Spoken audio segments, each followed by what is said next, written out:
Hello friends, आप सभी को नमस्कार। हमारे यूट्यूब चैनल में आप सभी का स्वागत है। आज हमने ड्रिलिंग एंड ब्लास्टिंग के ऊपर कुछ एमसीक्यू क्वेश्चंस लेके आ रहे हैं। ये बहुत इंपॉर्टेंट क्वेश्चन है। आप इसे ध्यान से देखिएगा, वीडियो का लास्ट एंड तक देखिएगा और आपने कमेंट कीजिएगा, लाइक कीजिएगा और सब्सक्राइब और शेयर जरूर कीजिएगा। तो आइए दोस्तों, हम पहला क्वेश्चन डिस्कस करते हैं।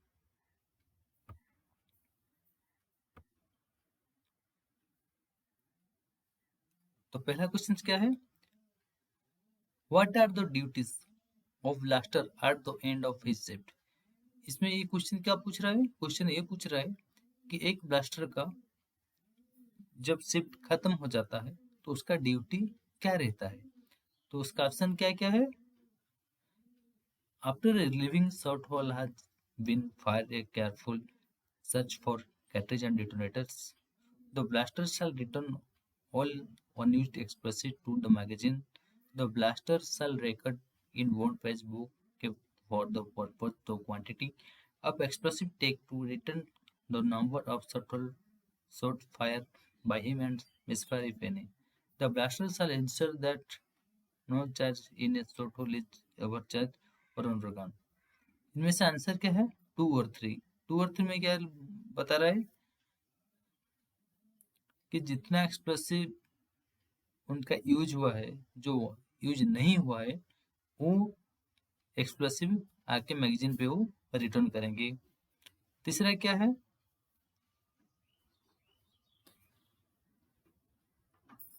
तीसरा है ब्लास्टर जितना वो रिटर्न किए हैं, कितना इश्यू किए हैं, वो कितना क्वांटिटी का वो लिए हुए थे, वो सब का डिटेल्स वो उनका रिकॉर्ड में वो मेंटेन करेंगे। तो इसका आंसर टू और थ्री रहेगा। एक ब्लास्टर का शिफ्ट खत्म होने के बाद वो जितना एक्सप्लोसिव यूज किए हैं और कितना एक्सप्लोसिव नहीं यूज किए हैं उसी का वो आके रिटर्न करेंगे। और जो रिटर्न हुआ है और कितना क्वांटिटी का है, मतलब वो रिटर्न कर रहे हैं, वो कितना क्वांटिटी एक्सप्लोसिव वो लिए हुए हैं, उसके बारे में अगर उसमें कुछ मिसफायर हुआ है या कुछ भी अगर प्रॉब्लम रहता है तो वो अपना खाता में मेंशन करेंगे। तो सेकंड क्वेश्चन आइए डिस्कस करते हैं। What are the statutory provisions of drilling, charging, stemming and firing of shot holes as per M 1961? जैसे कि आपको पता है, एम 1961 के रेगुलेशन नंबर 162 के ऊपर में ड्रिलिंग, चार्जिंग, स्टेमिंग और ब्लास्टिंग के ऊपर आता है। तो इसमें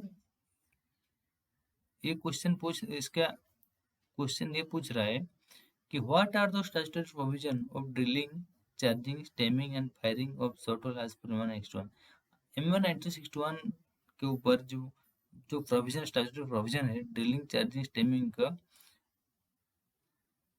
जो शॉट होल फायर होता है, इसका आंसर क्या क्या दिया हुआ है? वन और three. Firing will be done by suitable shot firing apparatus, not more than not more 10 holes shall be fired in one round unless they are fired electrically of the means of emitter code. इसमें ये बोल रहा है कि 10 whole से आप ज्यादा fire एक साथ में नहीं करेंगे, और जहां पर आप फायरिंग करेंगे वहां पर सुइटेबल जगह होना चाहिए।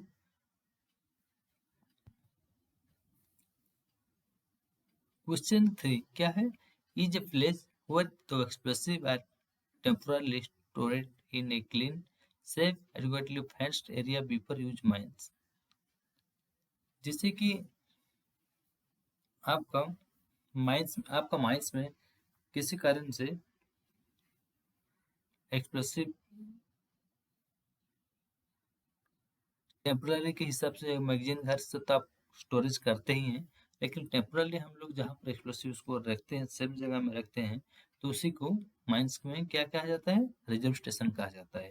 इसका आंसर रिजर्व स्टेशन जहाँ पर रहता है उस प्लेस में हम लोग टेम्परली उसमें स्टोरेज कर सकते हैं। वो उसमें क्लीन होना चाहिए और फेंसिंग भी उस चारों तरफ फेंसिंग होना चाहिए और सेफ जगह में होना चाहिए।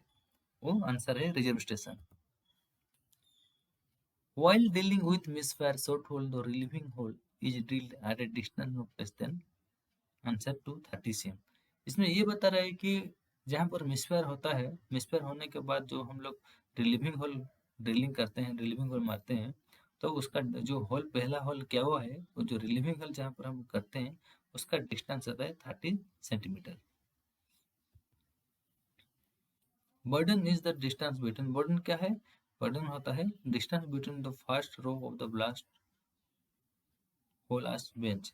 इसमें ये बता रहा है कि एक जहाँ पे हम लोग का पहला हल किए हुए हैं, फ्री फेस जहाँ पर है, फ्री फेस से लेकर के हल का डिस्टेंस को हम लोग बर्डन कहते हैं। स्पेसिंग किसे कहते हैं, एक हल से दूसरा हल का दूरी को हम लोग स्पेसिंग कहते हैं। Who gives permission for magazine, magazine को परमिशन कौन देता है, आंसर है, आंसर है, सॉरी इसमें टाइपिंग मिस्टेक हुआ है, इसका आंसर 1 होगा, चीफ कंट्रोलर होगा। सॉरी, इसको हम ये कर देते हैं, इसका आंसर 1 होगा।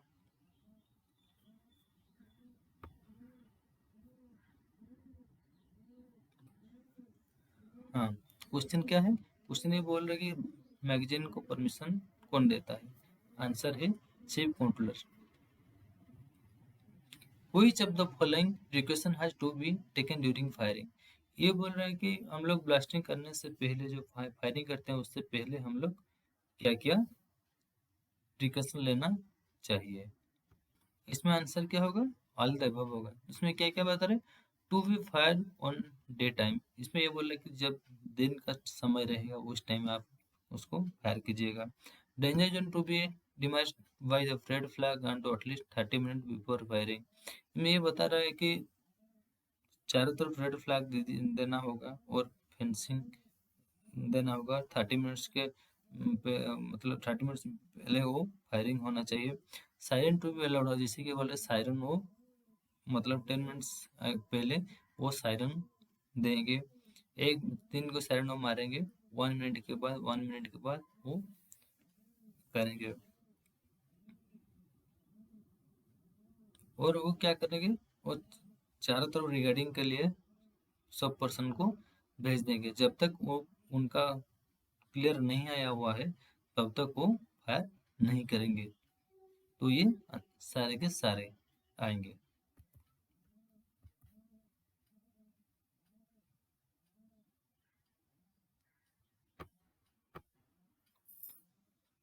On basis of which following factors minimum number of shot that blaster may fire in any one shift shall be fixed by the manager, इसमें क्या होगा, आंसर 5 होगा।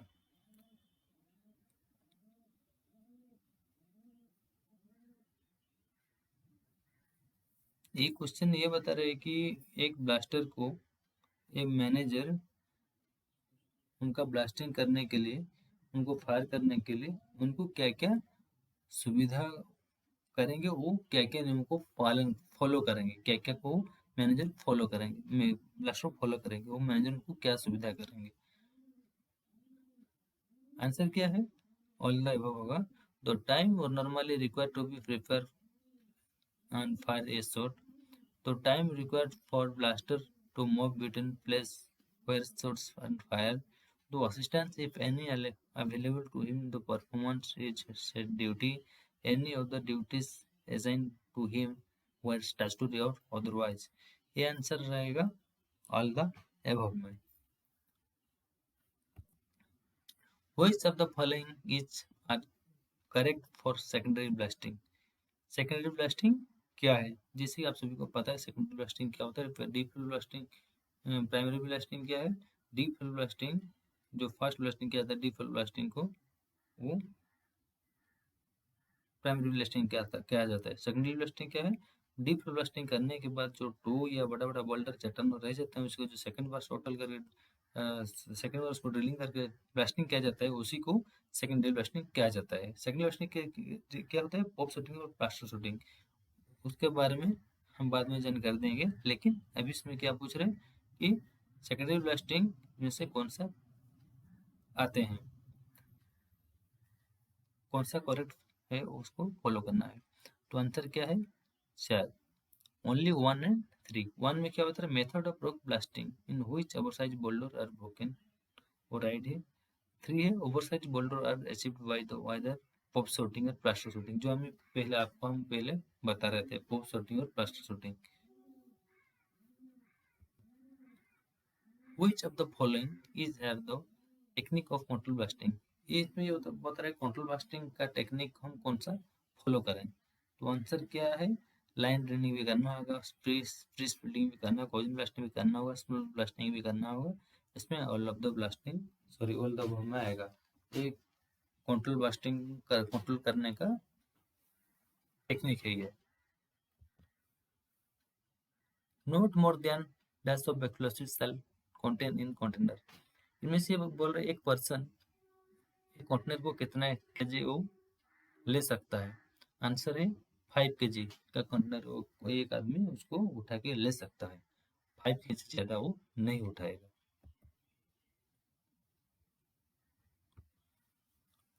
नेक्स्ट क्वेश्चन क्या है? What is subgrade drilling? जैसे कि आप सभी को पता है सबग्रेड ड्रिलिंग क्या होता है। सबग्रेड ड्रिलिंग ये होता है कि हम लोग का जो जहाँ पे हम लोग ड्रिल करते हैं वहाँ पे जो भी ब्लास्टिंग करते हैं, ब्लास्टिंग होने के बाद कहीं टो या बड़ा बड़ा पत्थर चट्टान ना रह जाए, टो ना रहे, इसीलिए हम उसको सबग्रेड ड्रिलिंग करते हैं। तो आइए इसमें क्या बता रहा है? आंसर 1 है। दो continuation of blast hole for a certain distance below the quarry floor और bench level in order that after blasting this level में बी मेंटेन। इसमें ये बता रहा है कि हम लोग का जो बेंच मान लीजिए 6 मीटर का है, तो उसमें हम लोग 10% और ज़्यादा ड्रिलिंग करेंगे, तो हम लोग का उसी को सबग्रेड ड्रिलिंग कहा जाता है।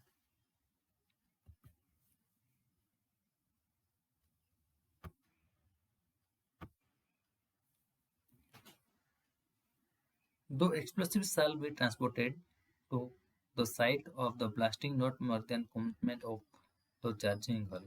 आंसर है 30 मिनट्स। ये पूछ रहा है कि ब्लास्ट करने के लिए माइंस में कितना मिनट पहले आपको जाना होता है। तो उसका आंसर है चार्जिंग करने के लिए जाना होता है, उसका आंसर है 30 minutes. Which of the following are precaution for sleeping hole?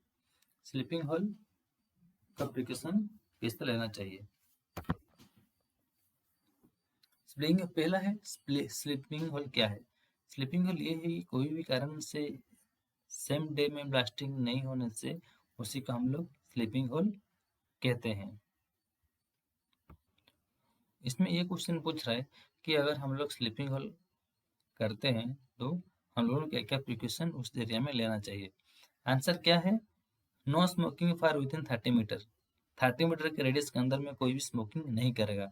और highlight the area by red flag and the red light in day and night respectively. इसमें ये बता रहा है कि लाइट कंडीशन उसमें अच्छा होना चाहिए, रेड फ्लैग भी उनमें देना होगा, और नाइट में भी इसे पता चले कि उस एरिया में लाइट जल रहा है, क्योंकि ताकि आपको दूर से नजर पड़ जाए, कोई आदमी वहाँ पे ना जा ना पाए, और उसको फेंसिंग भी कर देना चाहिए। और उसमें स्ट्रिक्टली मॉनिटरिंग करने के लिए मैनेजर या एजेंट उसको मॉनिटरिंग करेंगे।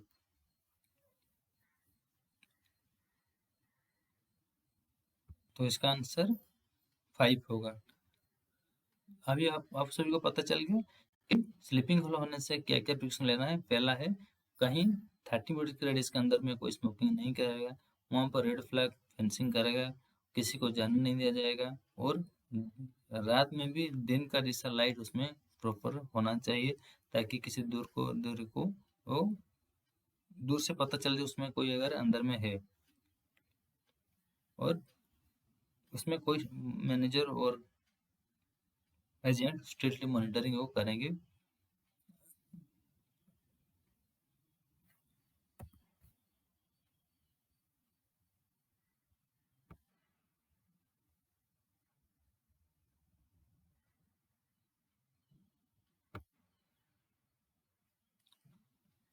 नेक्स्ट क्वेश्चन क्या है? For practice sleeping hall permission has to taken from home. अगर हम लोग स्लीपिंग हॉल करते हैं तो परमिशन किससे लेना चाहिए? परमिशन हम लोग चीफ इंस्पेक्टर माइंस से लेना चाहिए। आंसर 2 होगा।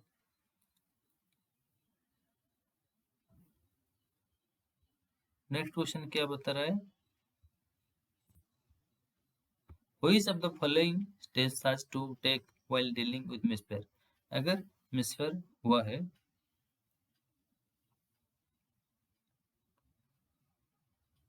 अगर मिसफेयर हुआ है तो हम लोगों को क्या क्या स्टेप लेना चाहिए, तो इसका आंसर होगा 4।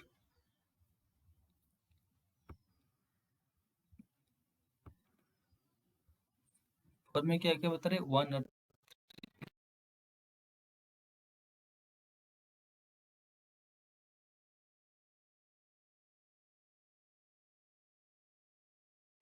3 में क्या है, if any the located red flag fence area and locate misfire hole. इसमें ये बता रहा है कि अगर हम लोगों का मिसफायर हुआ है, जिस एरिया जहाँ पर मिसफायर हुआ है वहाँ पर हमें जाके प्रोफाइल्स में चेक करना है। 1 नंबर पॉइंट में क्या क्या चेक करना है कि हम लोग जिस जैसे कि कनेक्शन कहीं पे छोड़ दिया है, या किस कर लीड कट के जाने के कारण, स्टेमिंग करने का टाइम पे, एक्सप्लोसिव खराब होने के कारण से, एक्सप्लोडर खराब होने के कारण से, केबल का डिफॉल्ट होने के कारण से, अगर हुआ होगा, डिफॉल्ट होने के कारण से अगर हुआ होगा तो मिसफायर हुआ होगा, तो उसको हम लोगों को उसका प्रोफाइल पहले जाके स्टडी करना है, देखना है। नेक्स्ट क्या आ रहा है, अगर उसमें अगर हमको चलता है कि स्पॉट में जाके पता चलता है कि मतलब मिसफायर हुआ है, तो चारों तरफ से हम लोग रेड फ्लैग दे देंगे, फेंसिंग कर देंगे, किसी को वहां पर जाने नहीं देंगे। नेक्स्ट क्वेश्चन क्या है, इन view of recent terrorist activities around mining area which following action may be taken in concealment, storing and safe use explosive। अगर आपका माइंस चारों तरफ से, माइंस के अराउंड में अगर टेररिस्ट का एक्टिविटी रहता है, तो वहाँ पर जिस एरिया में आप लोग स्टोरिंग करते हैं और सेफ से एक्सप्लोसिव यूज लाने जाने के लिए ये करते हैं, तो उस जगह में आपको कैसे काम कीजिएगा, तो आंसर क्या होगा इसमें, ऑल द अबव आएगा। क्या क्या रहेगा, minimum quantity of explosive has to be transported at a time. इसमें ये बात बता रहे हैं कि आपका जितना दरकार हो सके, जितना कम हो सके, जितना एक्सप्लोसिव को चाहिए उतना ही आप एक्सप्लोसिव ट्रांसपोर्ट करने के लिए बोल रहे हैं। मैगजीन से माइंस में उतना ही एक्सप्लोसिव लाइए जो आपका मिनिमम क्वांटिटी का होना चाहिए, जितना कम क्वांटिटी का होना चाहिए उतना क्वांटिटी कम ला के आपको ब्लास्टिंग करने के लिए बता रहे हैं। While transporting information has to be given to the local police station. जब वो एक्सप्लोसिव को ट्रांसपोर्टेशन करते हैं, तब आप वहाँ का लोकल पुलिस स्टेशन को इन्फॉर्म करना चाहिए। तो transportation will be done under the tight security provide the district administration. इसमें जब ट्रांसपोर्टेशन करता है, डिस्ट्रिक्ट एडमिनिस्ट्रेशन को भी इन्फॉर्म देना चाहिए, वो टाइट हैवी सिक्योरिटी आपको प्रोवाइड करेंगे, उनको भी बताना होगा। Storage in magazine in charge, sorry, storage in magazine in permitted against remote area, वो रिमोट एरिया में होना चाहिए। तो इसका आंसर ये होता है कि ऑल द अबव में आएगा। अगर हम लोग उनका माइनिंग के एरिया में अराउंड में अगर टेररिस्ट का कोई हम लोग उनको उनका कोई एक्टिविटी नजर आने से, तो ये चीज़ हमको फॉलो करना चाहिए। Fly rock during fly rocks during open cast blasting have to control by. जब हम लोग ओपन कास्ट माइंस में ब्लास्टिंग जहाँ पर हम लोग करते हैं, ओपन कास्ट माइंस में ज़्यादा फ्लाई रॉक जनरेटेड होता है, तो उसको कंट्रोल कैसे करते हैं, कंट्रोल कैसे करेंगे, आंसर है मुफल ब्लास्टिंग। मुफल ब्लास्टिंग करने से फ्लाई रॉक ज़्यादा नहीं होगा। Control blasting is to, control blasting क्या है, कंट्रोल ब्लास्टिंग का आंसर है to prevent pressure of the vibration. Control blasting हम लोगों का जो वाइब्रेशन को कंट्रोल करता है, उसी को कंट्रोल ब्लास्टिंग हम लोग कहते हैं। A large mechanized working advancing towards the village, what step may be taken mainly for ground vibration, air blast and flying arrangement to keep these factors under check and within acceptable limit for the interest of village। तो इसका answer क्या होगा, 5 होगा। इसमें ये बता रहे हैं कि हम लोगों का जो माइंस रहता है, माइंस के अराउंडिंग में जो वहाँ पर हमको बड़ा माइंस रहता है, मैकेनिज्म माइंस रहता है, जहाँ पर वहाँ पर काम होता है, तो क्या होता है, जहाँ पर ग्राउंड वाइब्रेशन होता है और फ्लाई रोग ज़्यादातर जनरेट होता है, उस जगह में हम लोग कैसे कंट्रोल करें, कोई भी इंसिडेंट ना हो, इसलिए क्या क्या करना चाहिए। Bye reduce the amount of the charge पर होल, ये बता रहा है कि ज़्यादा ग्राउंड वाइब्रेशन कम कर लिए, फ्लाई को कम करने के लिए एक्सप्लोसिव पर हॉल में एक्सप्लोसिव का जो चार्ज दिया जाता है उसको कम करना चाहिए। By blasting blast hole in a sequence by using their charges for delay, और डिले को यूज करना चाहिए, एक रो से दूसरा रो को जो हम लोग कनेक्शन करते हैं वहाँ पर भी हम लोगों को डिले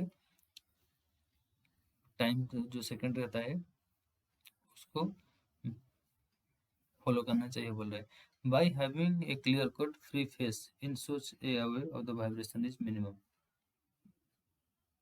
और जहाँ पर हम लोग मतलब ब्लास्टिंग करते हैं वो जहाँ पर ब्लास्टिंग करें वो जो में उसमें फ्री फेस होना चाहिए, और एक तो माइन हम लोग ना माइंस के चारों तरफ से एक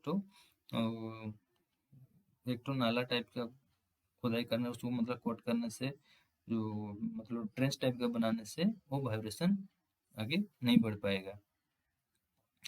और क्या बता रहे, creation of protective barriers between the source of generation and the place where the system minimize the effect vibration, वही है कि जो ऐसा हम लोगों को बैरियर बनाना है कि जो नाला खोद के उसमें बैरियर भी बना देना है, चारों तरफ से ड्रेनेज सिस्टम कर देने से वो ग्राउंड वाइब्रेशन आगे नहीं बढ़ पाएगा, माइंस के अराउंड से जो बाहर जो बिल्डिंग रहता है, मकान रहता है, जो भी स्ट्रक्चर रहते हैं उसको कोई डैमेज नहीं करेगा।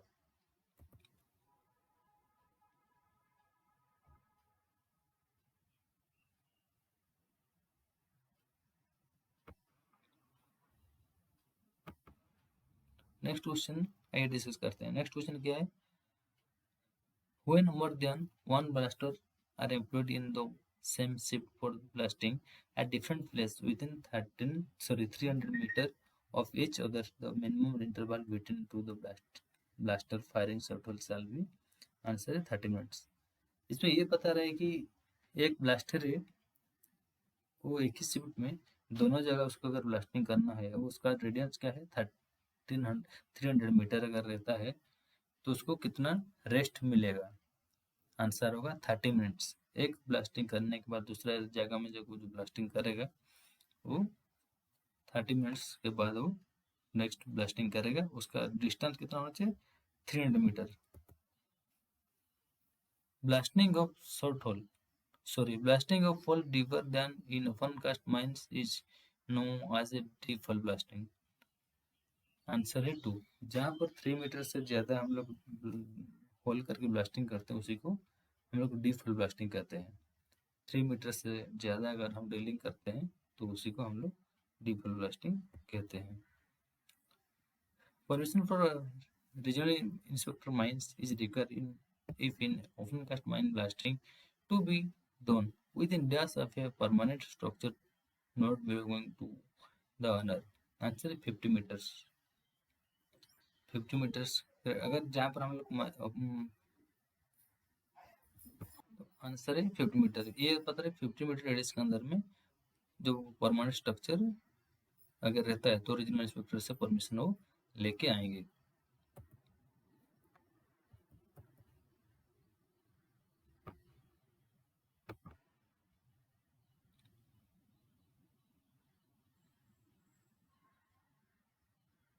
इसमें ये बता रहा है which precaution has to be taken while large quantities of cartridge explosive and detonators are to be transported by explosive and detonators are to be transported by explosive। इसमें ये बता रहा है कि हम लोग जब लार्ज क्वांटिटी का एक्सप्लोसिव और डिटोनेटर्स जब लेके आते हैं तब और ट्रांसपोर्ट करते हैं जो एक्सप्लोसिव वैन में, तो हम लोग क्या क्या प्रिकॉशन लेना चाहिए, तो आंसर ये होगा ऑल द अबव। क्या क्या लेना होगा, explosive van to be approved by control of explosive, control explosive का अप्रूव होना चाहिए एक्सप्लोसिव वैन का। Permission has to be taken of regional inspector, regional inspector का परमिशन भी लेना होगा। Explosive explosive don't explosion and detonators not be transferred to in the same vehicle, quantity transfer not exceed to approved capacity। इसमें ये बता रहा है कि एक साथ में एक्सप्लोसिव और डिटोनेटर सेम व्हीकल में नहीं आएगा, Behan to be carefully inspected by competent person once in 24 hours, checking carefully fire extinguisher, light, brake, steering and speed of the located explosive and not to exceed 25 kilometre. इसमें बता जो explosive ध्यान रहेगा वो 25 kilometre per hour से ज़्यादा speed में वो नहीं जाएगा।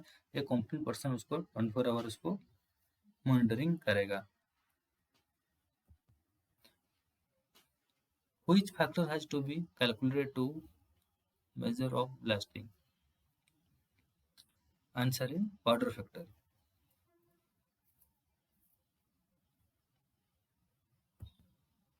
For use explosive permission has taken from